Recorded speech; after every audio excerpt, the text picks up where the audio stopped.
दोस्तों, आज की प्रेरणादायक कहानी है मन का विद्रोह। गांव के किनारे एक छोटी सी कुटिया थी जहां एक साधु बाबा रहा करते थे। उनका नाम था स्वामी शरणानंद।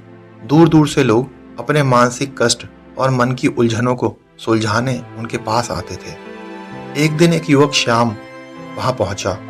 उसकी आंखों में बेचैनी थी और माथे पर चिंता की गहरी लकीरें थी। बाबा हाथ जोड़कर श्याम बोला, मैंने बहुत कोशिश की कि मेरा मन मेरे नियंत्रण में रहे। मैं सुबह जल्दी उठता हूँ, ध्यान करता हूँ, पर मन कभी इधर भागता है, कभी उधर। मैं उसे जबरन रोकता हूँ, पर वो और ज्यादा भटकता है। मैं क्या करूँ? बाबा मुस्कुराए और बोले, बेटा चल एक काम करते हैं। उन्होंने श्याम को एक मटका दिया और कहा, इसमें नदी से पानी भरकर लाओ, लेकिन ध्यान रखना रास्ते में एक भी बूंद पानी छलकना नहीं चाहिए। श्याम सावधानी से मटका लेकर चल पड़ा।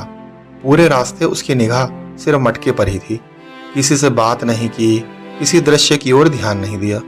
जब वह वापस आया, बाबा ने पूछा, क्या कुछ देखा रास्ते में? श्याम ने कहा, नहीं बाबा, मैंने तो सारा ध्यान इस बात पर ही लगाया कि मटके का पानी छलक न जाए। अब बाबा मुस्कुराए, बेटा यही तो बात है। जब तुमने जबरदस्ती ध्यान को मटके पर लगाया तो तुमने बाकी दुनिया से अपने आप को काट लिया। अब सोचो, अगर यही बात तुम अपने मन पर जबरदस्ती लागू करोगे तो क्या होगा? श्याम चुप हो गया। बाबा ने समझाया, मन एक बच्चे जैसा होता है।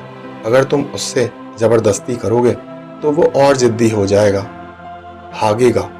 लेकिन अगर तुम उसे प्यार से, धैर्य से समझाओगे, उसे उसकी प्राकृतिक गति से चलने दोगे, तो वह खुद धीरे धीरे शांत हो जाएगा।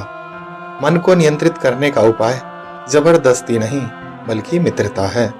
उसे समझो, उसकी चाल को जानो। जैसे जैसे तुम उसे समझने लगोगे, वैसे वैसे वो तुम्हारी सहायता करने लगेगा। श्याम की आंखों में एक चमक आ गई। उसे उसका उत्तर मिल गया था।